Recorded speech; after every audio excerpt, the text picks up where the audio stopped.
Hey guys, what's up? If you've been with the channel for a while, you know that I like a lot of stuff.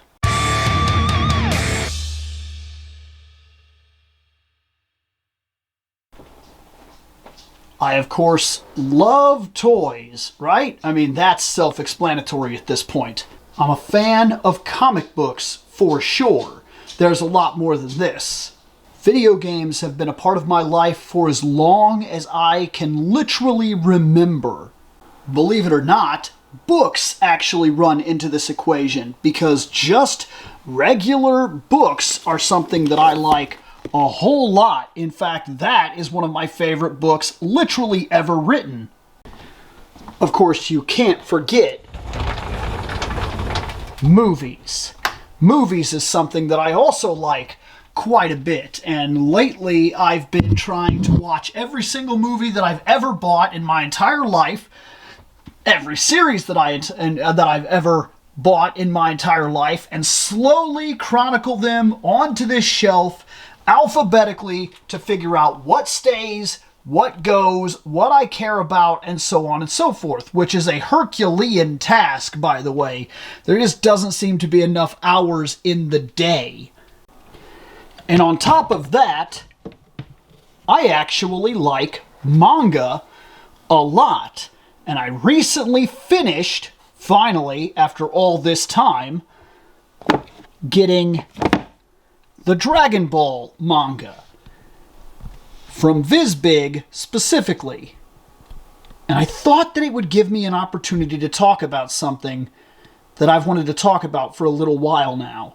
So yeah, a little while back, I saw a video by somebody that I've followed and talked to and known for quite a while now. And I'll have the annotation up there, but it's a guy on his channel, Xander Scullion, talked about video games and how his collection habits and playing habits have changed remarkably. And in a way, this all bleeds into that aspect of something that I've wanted to talk about myself for a little while now. See, I had all of this in the original Red books. Then I found the VizBig Media, and I decided, hey, I want those. So I sold all the Red books, only to start getting this and realizing that they were censored.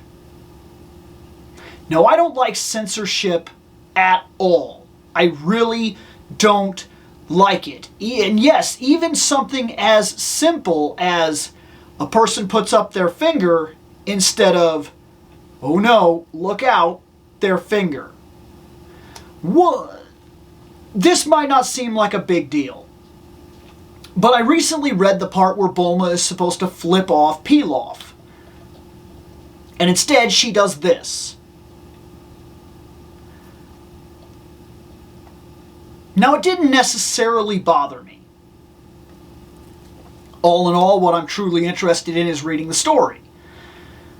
But, to put this down immediately, these should not have been edited. They should not have. They should not have been censored in any way. And the reason I'm saying that is because once you alter the artwork of a certain thing, no matter how the idea runs, art is subjective, okay? And it is meant to show the inner workings of a person kind of out loud as they express an imagination or a feeling to you. And that affects you on some level, be it imagination that you share with them, interesting ideas, or giving you a certain emotional context when you view the art. If you edit that art in any way whatsoever, you have altered the original intent of that art. And because you have done that, it is no longer viable in the way that it used to be. The emotion that you would have got has been altered. Originally, when Bulma goes in that room and Pilaf starts telling her that she's in trouble, she's supposed to flip him off, and it's the first time. She's always been moody. She's always been moody and kind of angry, and you get a kick out of it, and it plays for comedy. This is the first time she's ever been, like, brazen. Like, absolutely brazen. This is the first time that she tells Pilaf, eat shit. It is different when she goes, eat shit. The emotional impact, the weight of that moment is altered forever. Sorry, I have my daughter this week, and I came upstairs because she was outside playing, and I thought that I had more than enough time to do this, and then of course she knocked on the door asking for something. Regardless, so look, all of that aside, I've given you my opinion on why I feel that censorship should simply not be taking place. And if you don't like the emotion or the context that you get out of said art, that art is not speaking to you and is not for you. Move on. There are a billion other things in this world, a billion other things artistically that are for you. It's just the way that it is. But what I wanted to do was I wanted to talk about something today, specifically about how my collecting habit has, in fact, just like he was talking about, changed. And changed significantly.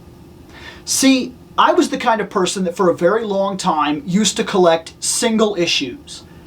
And I always had it under this idea that it somehow was special, or maybe even that it was more important to have the single issues of a thing rather than to have the books, the graphic novels. I don't feel that way anymore.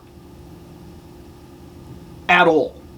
As I have grown older, I have started to realize that there are certain things that are important to me and certain things that are not important to me. And those fundamental changes have changed the way that I collect.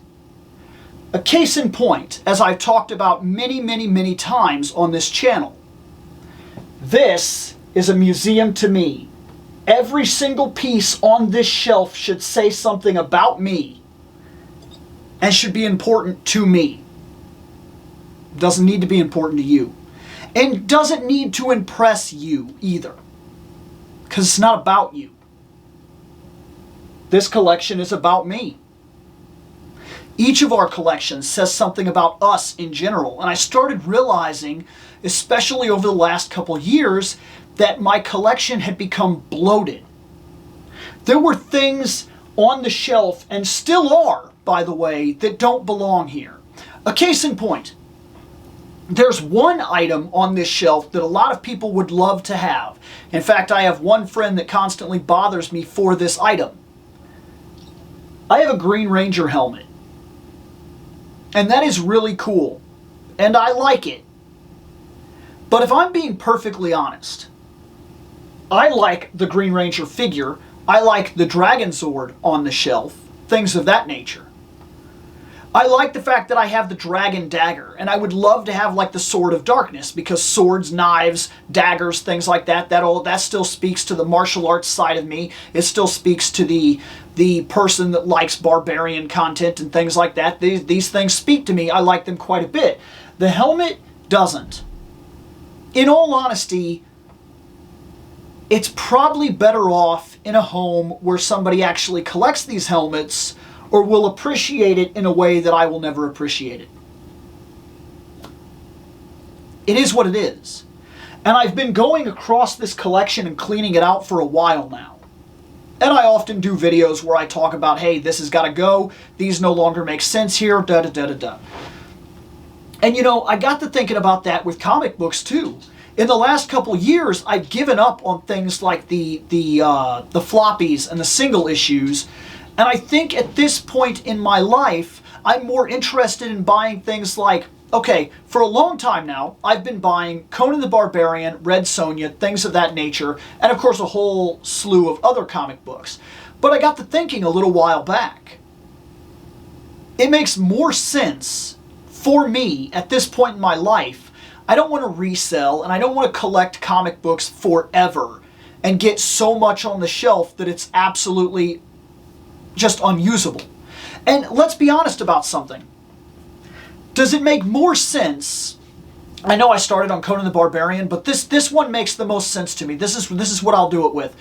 I came across an understanding, a realization, that if I ever wanted to read The Death of Superman again, I have all of it in single issues. In order to read it, I'm going to have to dig out every single issue from a bunch of long boxes. And this was from a long time ago. So these long boxes are more than likely under long boxes. So I'm going to have to dig through long boxes, find the Superman books that date back to that period.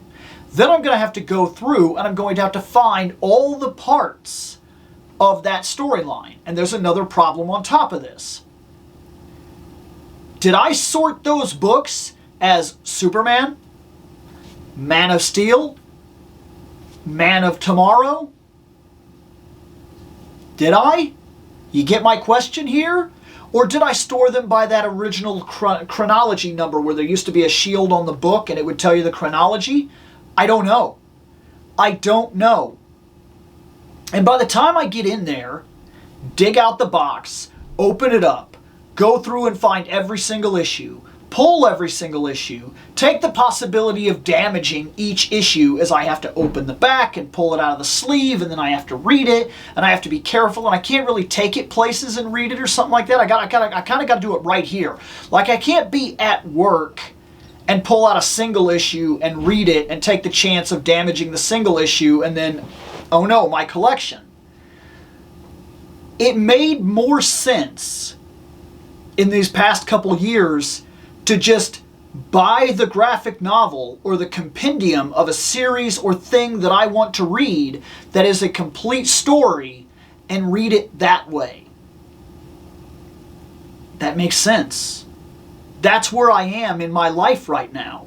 I want the items on the shelf to make sense, and I want them to fit a certain idea at this point. I like the 7-inch figure areas. I like Motu size, which is part of the reason that I like the other things that are about Motu size. I'm starting to actually get into the McFarlane line a little bit and see that they're a little bit bigger, they have more detail. I like that. But as I replace parts of my collection, I've come across an issue. And that's it. I like the fact, I can get over the fact that the middle finger doesn't happen. But I would be lying if I told you that it didn't stick out. That right there, I know what's supposed to happen. And it's not happening. Can I get it to focus in? See the pointer finger thing? That's not what's supposed to happen there. Now, what caught my attention about these books in the first place was that I said, I want the Viz Bigs because they have the color pages. That's really cool. It's big. It's less space on the shelf, a little bit more space if you talk height-wise, but I could put these on the shelf. There's only 5 volumes. That's the entire story. And anytime I want to read Dragon Ball, I pick it up and I read it, and I even get the color pages. And when I started the book, the fact that it showed Goku's penis made me feel like, well, I heard that these things were censored, but I'm guessing not. Well, they are. And I've been seeing it in comic books as well, where sometimes they'll add an article of clothing or alter the color scheme somehow or change something that somebody had said that I blatantly know isn't right. I don't like censorship. But I also don't like that the option seems to be disappearing for me in the way that I want these things. Because I want storylines at this point. I don't want to get every single issue of the original Tomb Raider run from Image Comics, so Top Cow. It was Image or it was Top Cow. Regardless, it's the same line that was handling Witchblade. I'd rather buy the compendiums and have them on the shelf, and they look fantastic, and they have the spine, and everything's perfect, and I could pull it off the shelf, read the whole thing, put it back on the shelf, like I did recently with Nightfall. I read Nightfall, and it was awesome.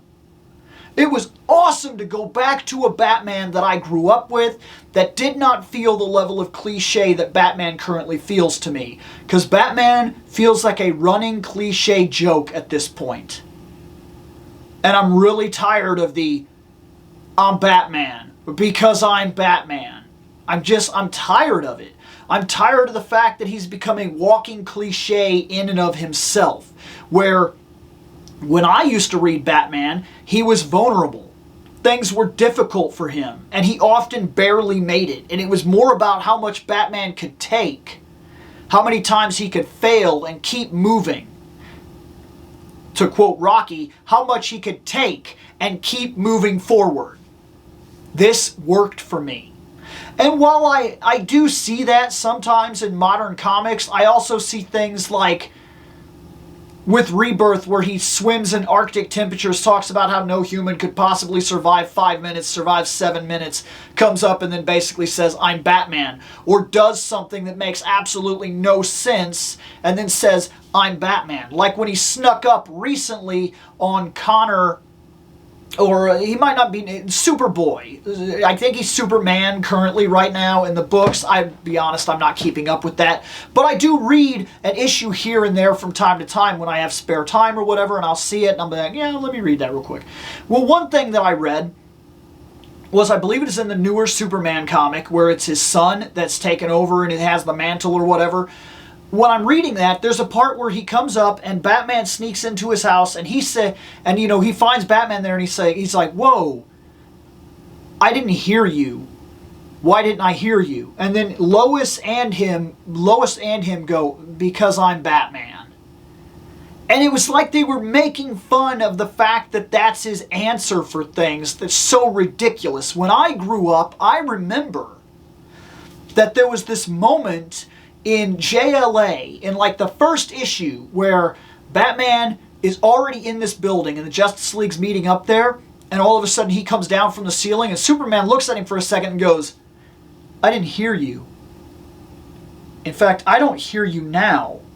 I don't hear your heartbeat.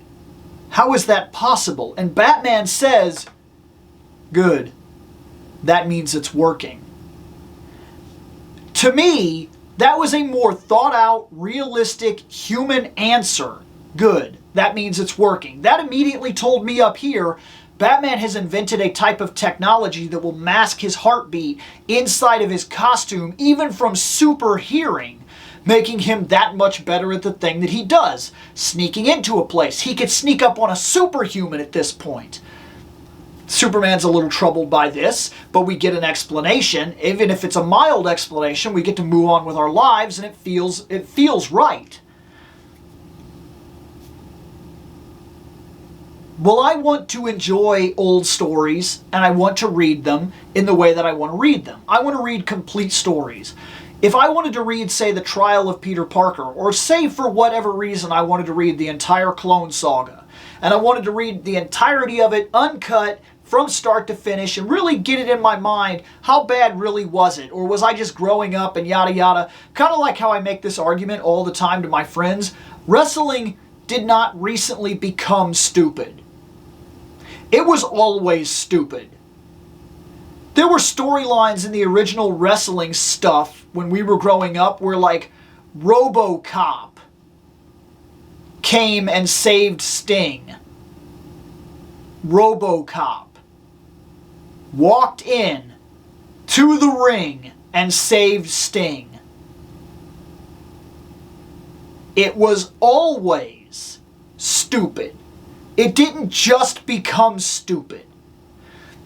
But I want a chance to go back and read things and kind of determine for myself, now that I'm an older person and whatnot, and say, hey, is this what I remember? Or is this story really bad? Or is this story way better than I even realized when I was a kid because I didn't have the mental capacity or history behind me to be able to piece it together the way that I want?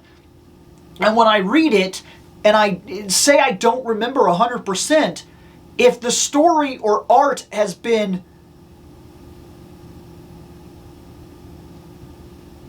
I'm trying to think of the word here, compromised. If the art has been compromised, the original emotion, the feeling, the age of the book is not there. Let's be honest, if they went back and corrected every single superhero costume that was ever revealing back in the 90s and just took all that out and removed all the 90s cheese or whatever, do you want that? Because personally, I don't. I do feel like art is also subjective to the time in which it was created, and just like it's a bit of a time capsule to go back and see where we were as opposed to where we are, what was better, what have we lost, and what have we gained. Because yes, in a lot of cases, comic books have gotten much better. In a lot of cases, some could argue, they've gotten worse. But we don't even have the ability necessarily, depending on what it is you're trying to read, to discern that. Because they're altering books. And this is not that whole argument, I'm not trying to get political here. Maybe slightly, I guess. Maybe it's unavoidable if you want to get right into that. But see, I don't want to watch movies that have been edited and changed in ways that make the movie not what it was. Sometimes a remastery is fine. And if Star Wars came with the fully remastered editions and an option to watch the originals, I would have no problem with that at all. But I don't want to, say, buy a DVD and find out that a scene had been removed because too many people thought it too gruesome or too violent, or maybe it was problematic now as opposed to when it was filmed. I don't want that. And I don't want them altering these books to be something that they weren't when I read them originally. And I don't want them altering comic books to be something different from what I read originally. Because I feel like something is honestly lost when you change the actual artistic content. My collection habits are changing. All the time. I'd say it's part of growing up. But stumbling upon this, because I just literally finished this entire... I just bought the 5th volume of this to put on the shelf so I can have the entire story. I think I can get over the fact that I'm not going to see middle fingers. Story seems decent. Most of the stuff is still here as far as I can tell, and the translation seems really solid. But I can't help but wonder how much of it is altered, how much of it is changed, and how much of the original story artistic content is now lost. The expression, the emotion that it used to convey, how much of it is lost on the next generation of people that would come behind me and try to watch it or read it for themselves. So what I'm saying here is that while my collection habits are changing, and I'm discovering things that I both like and dislike about it, I'm moving forward. This still works better for me than trying to have 16 books on my shelf at this point. I like the color pages. I wish I didn't have that one trade-off. I really do.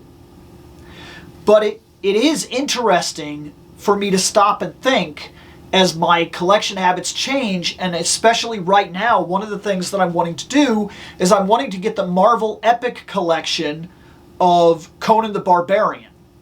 All of it. I want every single one of those so I can put it on the shelf and I can read the entirety of the original Conan years. But as I do this,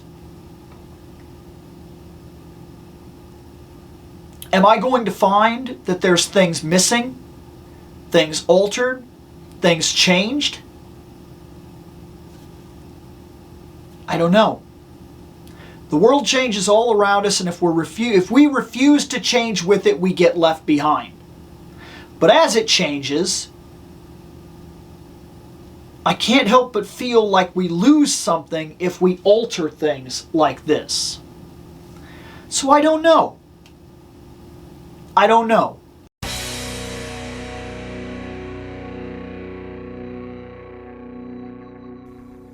I have spoken. Take what you will from it.